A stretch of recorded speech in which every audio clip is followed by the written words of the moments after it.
speaker to bring up here next. And I met him here at our last conference.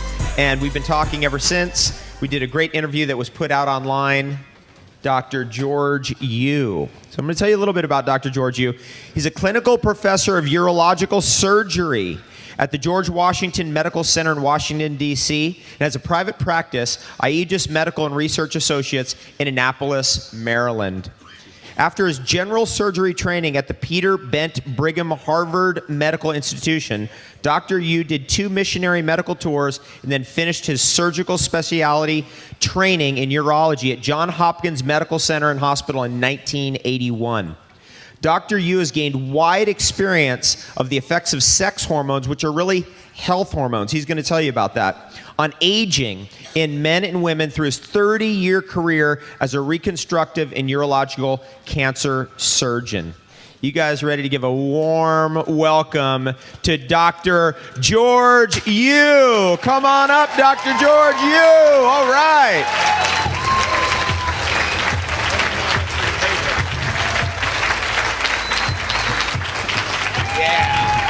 Give it up for Dr. George Yu. Hey. All right. Now, Dr. Yu, you very quickly ran over a detoxification protocol that you advocate using niacin. Yeah. And just to be clear to everybody here, niacin is vitamin B3.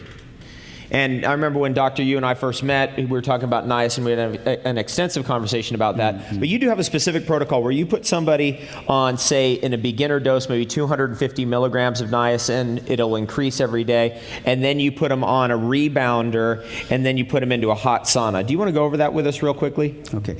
Now, this is detailed. I can't, that's a lecture in itself.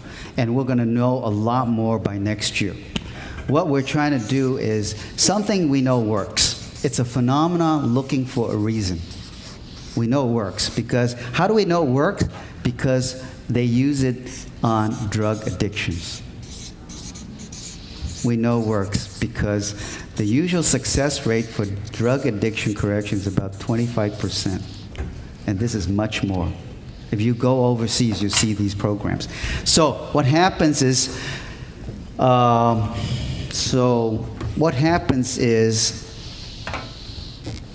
and I'm not the expert on it, but I know a lot about it, is that when you have a fat cell and all the toxic chemicals are stored in it, when you give niacin, the fat cell explodes and the stuff comes out. What comes out? The fatty acids, but also the big T, the toxic chemicals comes out. All right? So it's not the fact that you turn red. Get over that. It's the lipolysis. Can I go ahead and do this? Sure, yeah. It's the lipolysis.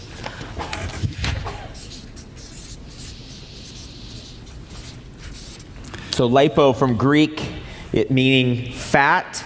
Lysis is like breaking down.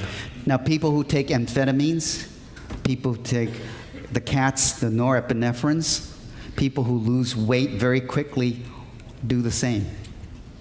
But we can speed it up. The doses that we use are from 50 milligrams all the way to 5,000 milligrams, and we never see permanent liver changes from in this. B3. This is B3. B3, That's yeah. a very large dose of That's B3. Right. That's right. We only use this for people who are really sick.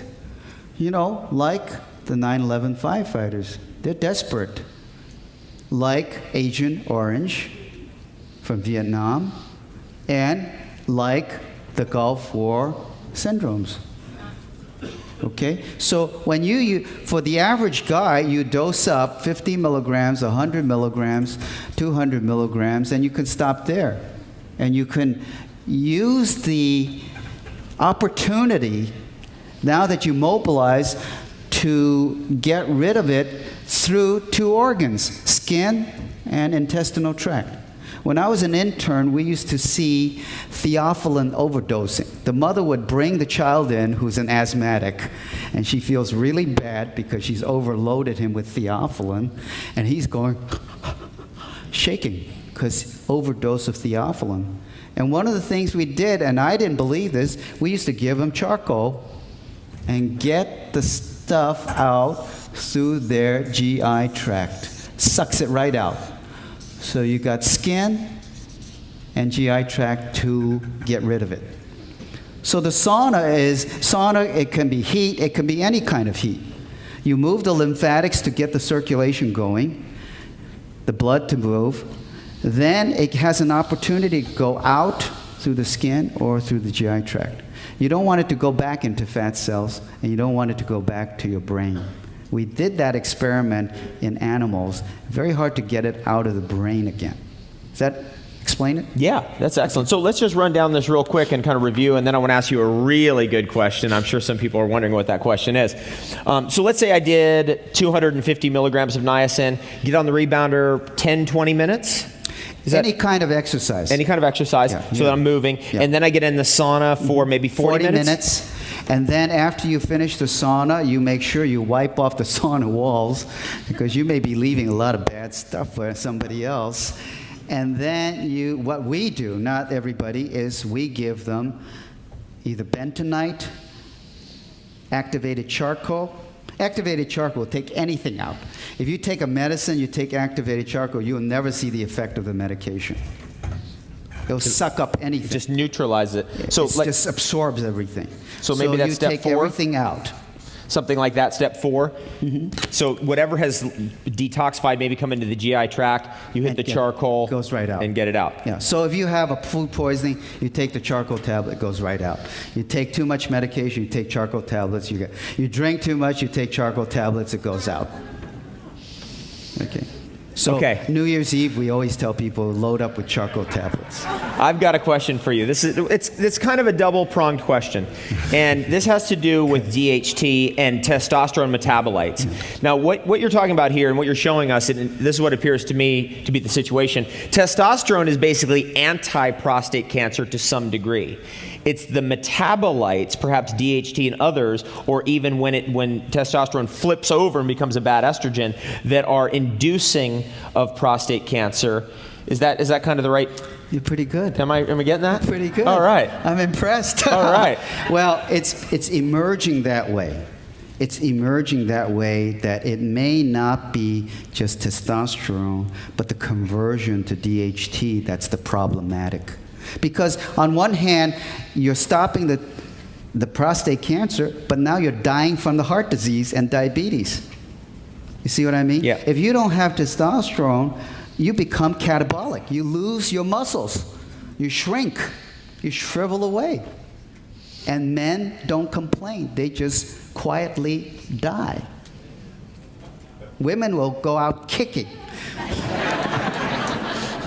Now, let me ask you about DHT, because we may have heard in this room, especially men, about DHT, and that has to do with male pattern baldness, right? I'd love to hear your comments on male pattern baldness, what the future research is looking like, and where we're going to eventually see a cure. What do you think, Dr. Yu? Tough question. Tough question. There's no question we know that DHT is the bad actor for baldness. Okay. And we are able to use what we have, which is Avodart and Proscar. Propecia is one of them. And we're going to have more and more new ones coming up the pike. Those are DHT blockers. That's right. Okay. They block it. And so I can see a day when you don't take it by mouth, but you put it on the scalp. I see that coming. You know, it's no question. And we sometimes will give the women who are losing hair right over here, that. And I can't say that I have a study on it, but they're willing to do anything. Let's give it up for Dr. Yu. All right. Woo! Amazing information.